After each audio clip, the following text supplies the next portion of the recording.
Caro amigo e cara amiga telespectadores, estamos de volta com o nosso programa Encontro com Divaldo Franco pela tvc.com. Desejamos reportar-nos hoje a grandiosidade de O Livro dos Médiuns, o excelente tratado de investigação dos fenômenos mediúnicos e da própria mediunidade, à luz da fisiologia, da psicologia, da sociologia e da psiquiatria. Ao publicar essa obra monumental, Allan Kardec não podia sequer imaginar a atualidade que esse tratado teria na sucessão dos decênios.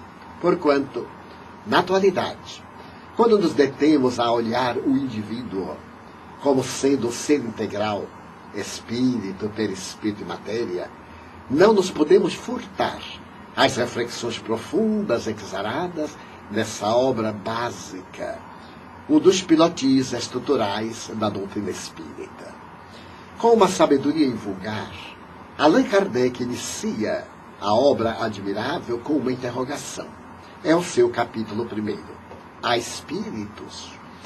E depois de tecer considerações em vários ramos do conhecimento, ele conclui pela afirmativa e vai mais adiante. Se desejardes fazer alguém espiritista, antes cuidai de fazê-lo espiritualista.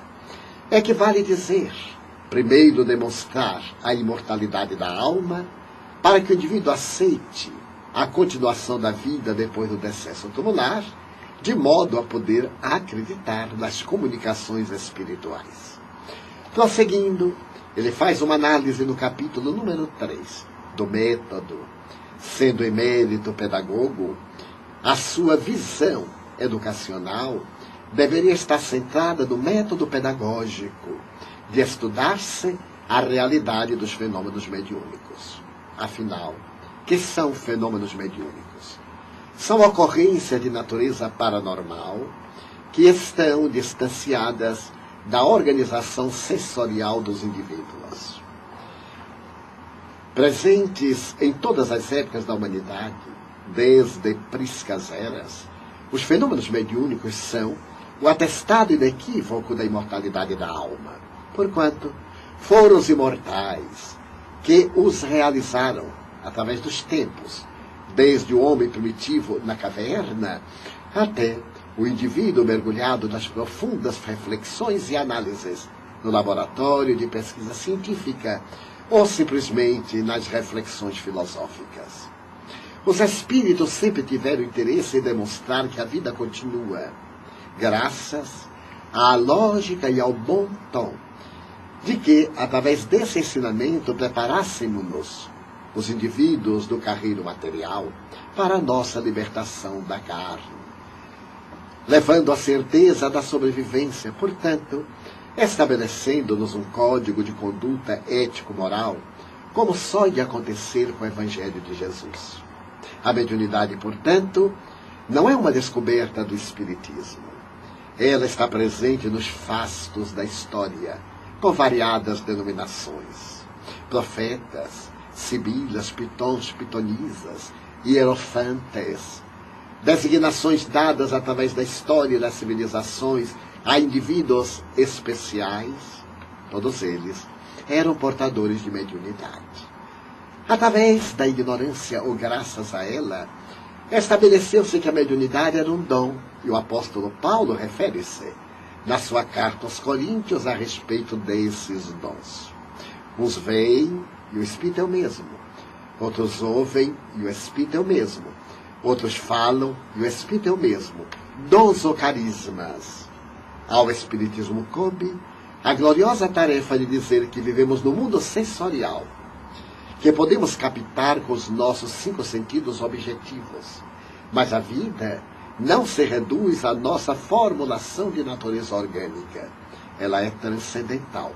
E, por consequência, existem fenômenos e realidades fora deste mundo corporal que seriam os fenômenos paranormais da moderna parapsicologia, ou fenômenos metapsíquicos, como os denominou o emérito professor Charles Richer, o notável Prêmio Nobel de Fisiologia Humana. Allan Kardec constatou que nós somos portadores de um sentido especial. Richer denominava-o como sendo o sexto sentido, um sentido subjetivo. E Allan Kardec estabeleceu que esse sentido é a mediunidade. Médiuns somos, portanto, todos aqueles que estamos entre o mundo físico e o mundo espiritual.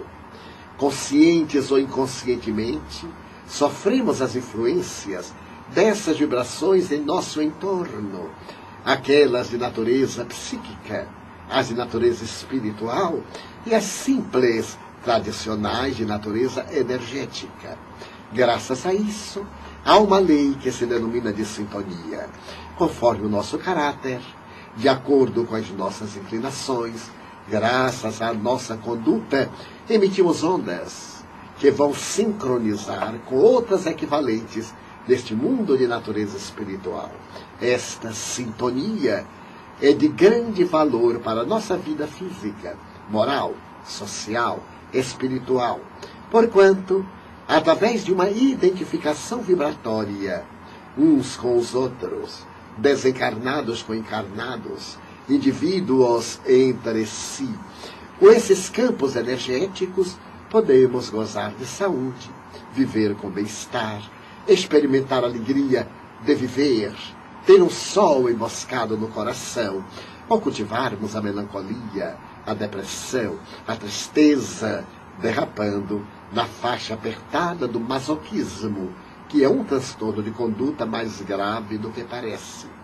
A mediunidade, portanto, é uma faculdade orgânica que o corpo reveste de células para poder facultar o intercâmbio com os seres espirituais. O médium não é um privilegiado, é um indivíduo apenas dotado de um sentido mais apurado. Pode ser ele um indivíduo portador de um sentido ostensivo, em que os fenômenos ocorrem sem a sua vontade e acima delas, ou pode ser um indivíduo que, através da educação dessa faculdade, vai atingir esse grau de comunicações ostensivas, a que chamaremos de médiuns naturais. Por esta razão, existem dois tipos de faculdades mediúnicas: aquelas de efeito intelectual e aquelas de efeito material, ou ectoplasmático. Aquela que nos proporciona as comunicações diretas, através da incorporação, psicofonia, da escrita, psicografia, do desenho, psicopictografia e etc., ou aquelas outras que são os transportes de objeto, as materializações ou fenômenos ectoplásmicos. No entanto, o mais importante a considerar é a figura do médium. O médium, invariavelmente, é um espírito atribulado, devedor, que não correspondeu à expectativa do divino amor em reencarnações transatas. A divindade concedeu-lhe a oportunidade de desenvolver essa faculdade, com o objetivo de facultar-lhe melhor resgate dos seus enganos, dos seus engodos, dos seus gravames nas existências pregressas, razão pela qual normalmente o médium ostensivo desde a infância apresenta as manifestações variadas, tanto intelectuais como objetivas ou materiais. E nessas comunicações há um transtorno de conduta, de percepção, de entendimento, porque a criança, não sabendo discernir, aturde-se nesse mundo estranho que a envolve, que a leva a estados variados, a situações deploráveis, tanto sob o ponto de vista orgânico, enfermidade simulacro, como sob o ponto de vista emocional. Vários distúrbios de comportamento, agressividade, tristeza, melancolia, revolta, ou simplesmente um estado de indiferença pela vida. Portanto, quando esses fenômenos surgem na infância, apresentam-se desgastantes e perturbadores, porque se tratam de processos iluminativos, através dos quais o ser reencarnado já está resgatando seus débitos em relação às divinas leis. Ora bem, se dirá, mas se trata de criança. Criança é o corpo. O espírito que o habita é muito antigo. Ele traz uma história muito grande, através de sucessivas experiências da carne, invariavelmente assinaladas pela degradação, pelo débito moral, pelos conflitos de várias natureza. Faremos uma pequena pausa e logo voltamos.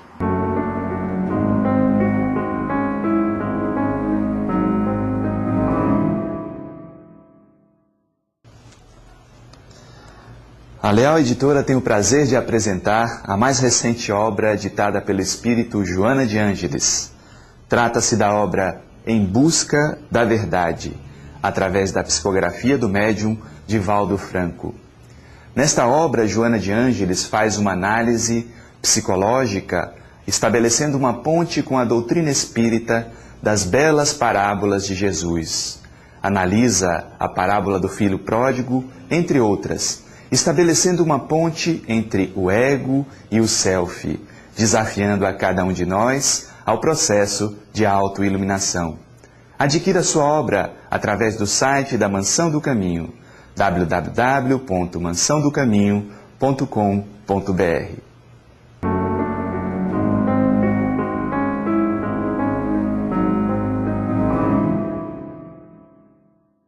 Estamos de volta com o nosso programa Encontro com Divaldo Franco pela tvc.com. Abordávamos a questão da mediunidade e estávamos detendo-nos na figura do médium. O médium, como dissemos, é um espírito em processo de reabilitação. E a mediunidade é um admirável instrumento de que ele dispõe para poder apressar a sua própria vitória sobre si mesmo. Porquanto, a mediunidade vai invitá-lo ao estudo das suas peculiaridades, dos seus valores éticos morais, do seu comportamento. O bom médium não é aquele que se comunica com os espíritos elevados exclusivamente, acentuou Allan Kardec, mas aquele que tem facilidade para as comunicações. É um telefone. A finalidade do telefone é ser instrumento de comunicação de quaisquer indivíduos, cabendo ao proprietário do instrumento selecionar quem pode utilizá-lo ou não, para evitar aqueles de mau caráter que se utilizam com objetivos nefandos, destrutivos, e muitas vezes danifica o aparelho que lhes é tão útil. Então cabe ao médium um trabalho de transformação moral, renovação moral para melhor, que deve ser caracterizada pelo esforço para ser hoje melhor do que ontem e amanhã melhor do que hoje. É lamentável quando o médium autocoroa-se de personalidade lustre e brilhante no campeonato da insensatez para receber a ovação terrestre de significado tão pequeno para o processo da evolução. O médium não pode deixar de cultivar os sentimentos nobres da simplicidade, da humildade, da alegria de servir, porquanto, sendo medianeiro dessas forças espirituais e das energias que vigem à sua volta, ele deve ser uma antena preparada para captar e transmitir com facilidade tudo aquilo que esteja programado para a sua existência. Invariavelmente, quando se trata de médiuns com tarefas específicas, a sua reencarnação não se deu ao acaso, dentro da generalidade. Ela foi trabalhada. Chico Xavier costumava dizer que esteve durante muitos anos fazendo treinamento espiritual de mediunidade antes do berço, e que assim mesmo tomou banhos magnéticos, portanto de energia, para fixar nos centros do espírito, nos chakras ou centros de força, aquelas tomadas que iriam responder às vinculações com os plugs de que são portadores os espíritos. Então é essencial a conduta moral do médium, devendo caracterizar-se, sobretudo, pela bondade, sem a arrogância, sem a presunção, que é desagradável em qualquer indivíduo, e muito mais chocante naquele que se encontra a serviço de Jesus. A mediunidade pode também estar a serviço das perturbações terrestres, das organizações políticas e sociais, dos interesses mesquinhos e perturbadores. Quando nos lembramos de indivíduos que se celebrizaram na história pelas faculdades paranormais, nem sempre bem direcionadas, não podemos negar que eles foram médiuns, porém, sob controle de espíritos perversos e enganadores. Então cabe ao médium uma postura ético-moral relevante e, ao mesmo tempo, uma vida moral saudável, aquela que vai propiciar a atração dos espíritos venerandos, que se encarregarão de utilizá-lo nos mistérios que facultam o seu e o progresso da comunidade. Mas um dos momentos mais gloriosos da mediunidade é quando o instrumento mediúnico passa a servir nas reuniões dedicadas ao atendimento aos sofredores. Costuma-se dizer que essas sessões são dispensáveis. Mas como dispensáveis? Não será o doente que necessita do medicamento? Não será o enfermo que exige a presença do médico? Sendo o Espiritismo consolador que Jesus prometeu e a ciência da renovação interior é a proposta terapêutica e medicamentosa para atender a dor em qualquer lugar onde se homizie. E não pode haver uma dor mais doída do que aquela que estraçalha o sentimento de quem se permitiu desencarnar em grave perturbação. Do indivíduo que se equivocou, que praticou deslates e que se entregou a situações tormentosas e hoje, no mais além, se debatem na amargura e na desesperação, ansiosos pela oportunidade de encontrar equipamentos hábeis que lhe facultem advertir as criaturas do caminho terrestre a respeito das consequências de uma vida de desequilíbrio e de insensatez. Então, quando o médium vai participar de uma experiência mediúnica e deixa-se entregar para que os mentores da entidade, a reunião séria, administrem o trabalho, ele como instrumento da esperança e da bondade, direcionados aos sofredores. É de relevante significado quando alguém que no mundo espiritual se debate no ódio, na perseguição, ou mesmo na ignorância da sua situação, com dores físicas, entre aspas, porque elas estão impressas no perispírito, em face da sua falta de renovação interior, e através da comunicação psicofônica, psicográfica, ou mesmo telepática, pode encontrar alguém no plano terrestre que o advirta, que o oriente, que lhe demonstre que a vida física já se diluiu e se encontra agora noutra dimensão e que pode ser feliz a partir deste momento, mediante a singela mudança de comportamento mental, a aspiração de ideais de nobrezas, a renúncia aos propósitos inferiores, especialmente os de perseguição. Temos visto espíritos que multissecularmente, vinculados a determinadas fixações de ódio, desde os períodos medievais, das perseguições inclementes, clericais ou não, de vítimas ou de algozes, dos dias tormentosos, ainda da Idade Média, quando os indivíduos éramos colocados como bestas de carga dos dominadores, e não logramos perdoar aqueles que nos magoaram e que nos ofenderam. E numa reunião mediúnica, através do mergulho na psicosfera do médium, utilizando-se dos fluidos animais, pode reviver aquelas experiências graças a um psicoterapeuta desencarnado, a um doutrinador que o faz recuar no tempo e no espaço para ver que justas são as leis de Deus. Aqueles que clamam por vingança, porque se sentem injustiçados, porque se dizem vítimas. E nesse processo terapêutico de regressão à existência passada, constatam que aquela ocorrência amarga a que se fixaram era o efeito natural de condutas reprocháveis anteriores, que poderiam agora ser reparadas caso o indivíduo pudesse entender a sabedoria das divinas leis. Então, nessas memoráveis reuniões, nós vemos libertar em si dos sentimentos negativos nossos irmãos da retaguarda.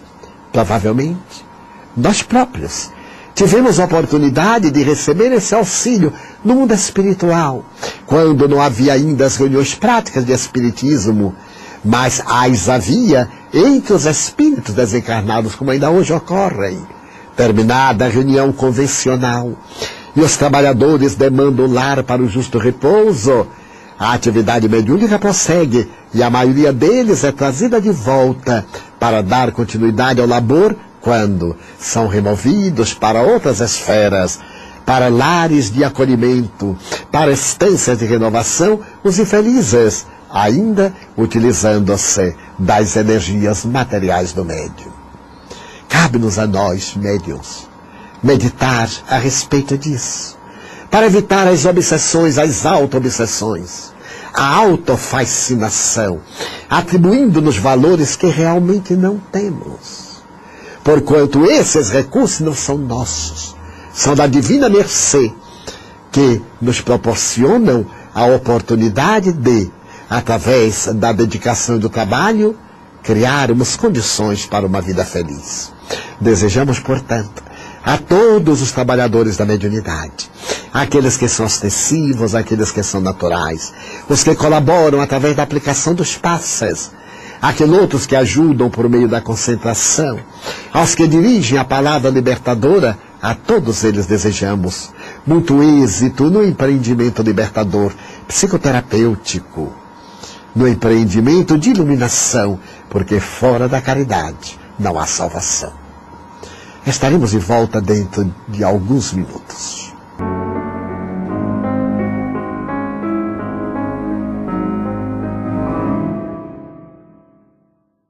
Apresentamos aos nossos telespectadores a obra A Jornada Luminosa de Divaldo Franco.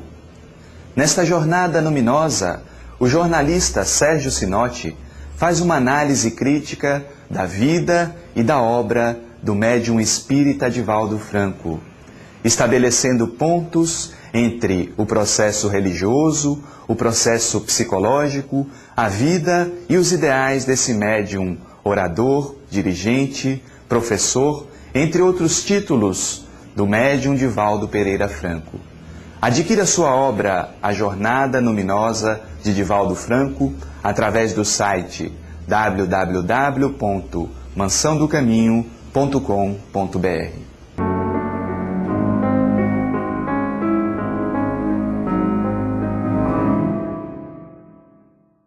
Estamos de volta com o nosso programa Encontro com Divaldo Franco pela tvcei.com. Teremos agora algumas perguntas a respeito da mediunidade e dos fenômenos mediúnicos. E queremos lembrar ao nosso caro telespectador que pode dirigir-nos perguntas, porque nós temos um site dedicado a esse mistério, uma equipe preparada para contestar.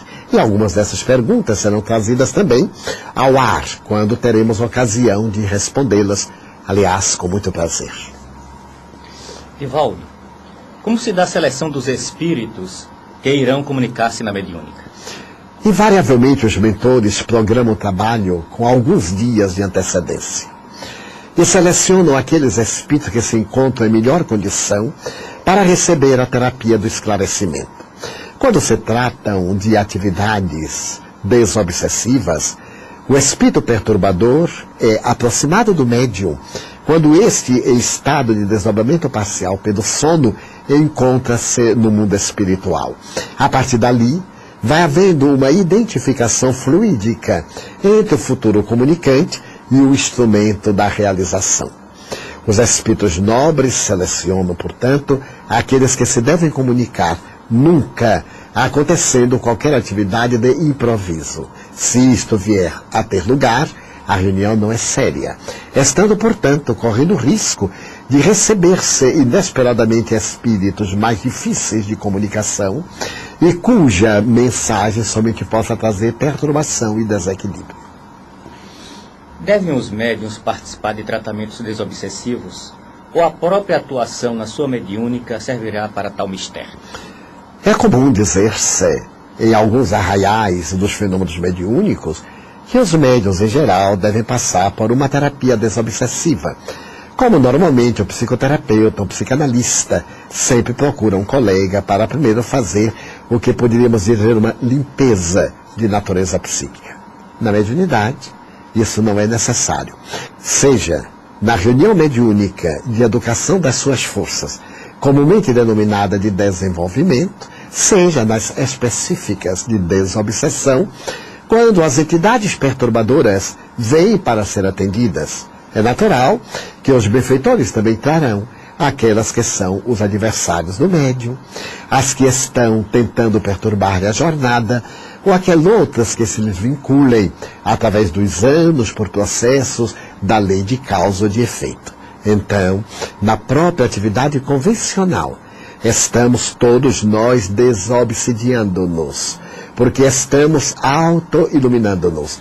E no processo da auto-iluminação, como é natural, nós nos libertamos das mazelas, da absorção das energias negativas e das ideoplastias perturbadoras que podem produzir vibriões mentais e equivalentes. Portanto, a própria reunião mediúnica já tem um caráter psicoterapêutico para os que nela morejam. Uma vez percebida a faculdade de psicografia, como deverá portar-se o médium principiante? No início, na própria reunião de desenvolvimento, ele poderá ter o material necessário: lápis, papel, caneta tinteiro, se for o caso, esferográfica, para o treinamento. Posteriormente, ele pode reservar um dia por semana, à noite, na hora mais conveniente, para fazer o treinamento em casa. Não há perigo, como muitos costumam afirmar, porque a psicografia é uma das faculdades mediúnicas mais simples, portanto, é de mais fácil controle exercido pelo próprio médium. Ele estabelece um horário e um dia da semana, em que, nesse horário e nesse dia, espíritos amigos possam estar ao seu lado ajudando-o. Isto porque os espíritos superiores são muito ocupados e levam muito a sério os propósitos a que se entregam. Iniciará o seu momento de reflexão a sós ou acompanhado por uma pessoa querida que o possa ajudar, mediante uma oração da alma.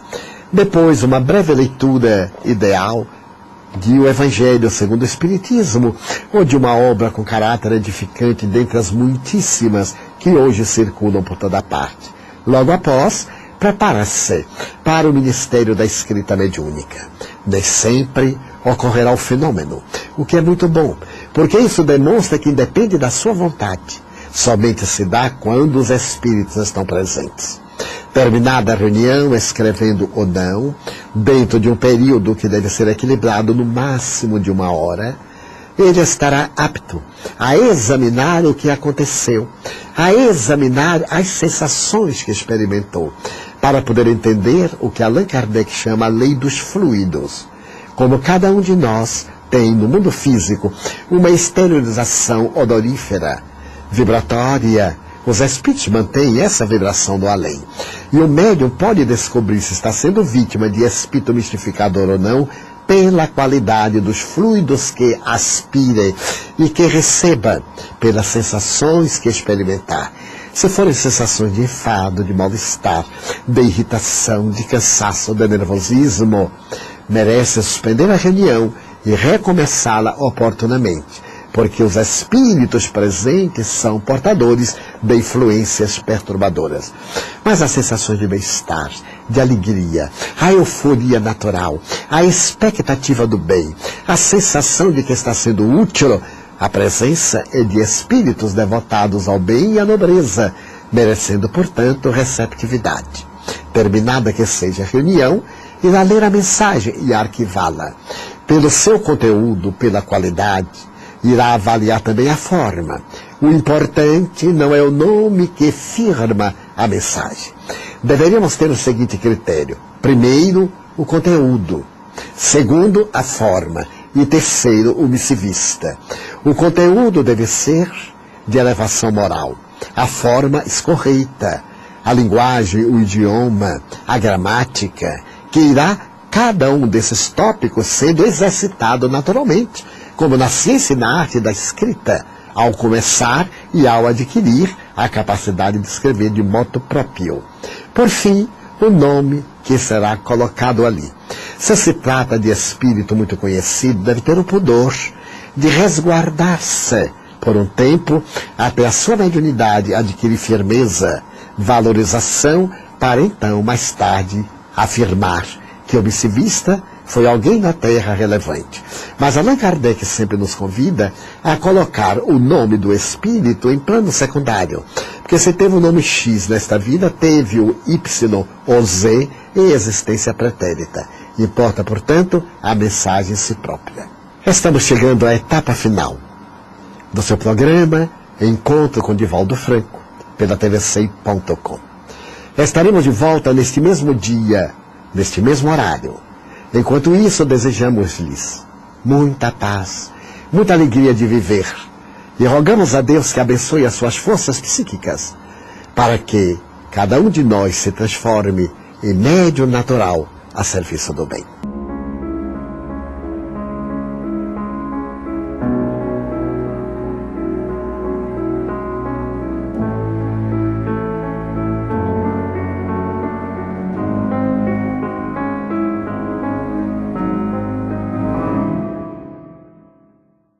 De investigação dos fenômenos mediúnicos e da própria mediunidade, à luz da fisiologia, da psicologia, da sociologia e da psiquiatria.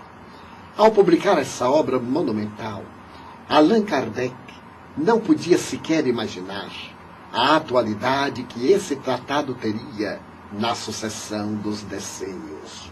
Porquanto, na atualidade, quando nos detemos a olhar o indivíduo como sendo um ser integral, espírito, perispírito e matéria, não nos podemos furtar às reflexões profundas e exaradas dessa obra básica, o dos pilotis estruturais da doutrina espírita. Com uma sabedoria invulgar, Allan Kardec inicia a obra admirável com uma interrogação. É o seu capítulo 1. A espíritos. E depois de tecer considerações em vários ramos do conhecimento, ele conclui pela afirmativa e vai mais adiante. Se desejardes fazer alguém espiritista, antes cuidai de fazê-lo espiritualista. É que vale dizer, primeiro demonstrar a imortalidade da alma, para que o indivíduo aceite a continuação da vida depois do decesso tumular, de modo a poder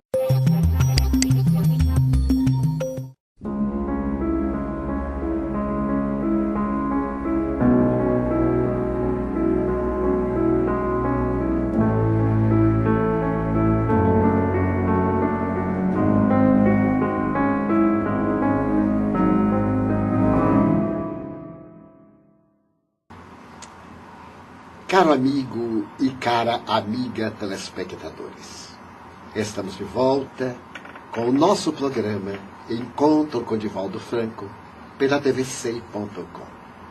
Desejamos reportar-nos hoje a grandiosidade de O Livro dos Médiuns, o excelente tratado, o atestado inequívoco da imortalidade da alma, porquanto foram os imortais que os realizaram através dos tempos, desde o homem primitivo na caverna até o indivíduo mergulhado nas profundas reflexões e análises no laboratório de pesquisa científica ou simplesmente nas reflexões filosóficas.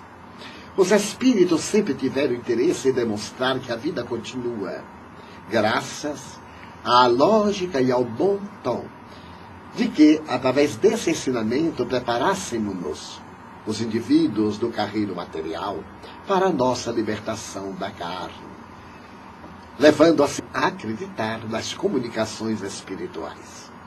Prosseguindo, ele faz uma análise no capítulo número 3 do método, sendo emérito pedagogo, a sua visão educacional deveria estar centrada no método pedagógico de estudar-se a realidade dos fenômenos mediúnicos. Afinal, que são fenômenos mediúnicos? São ocorrências de natureza paranormal que estão distanciadas da organização sensorial dos indivíduos. Presentes em todas as épocas da humanidade, desde priscas eras, os fenômenos mediúnicos são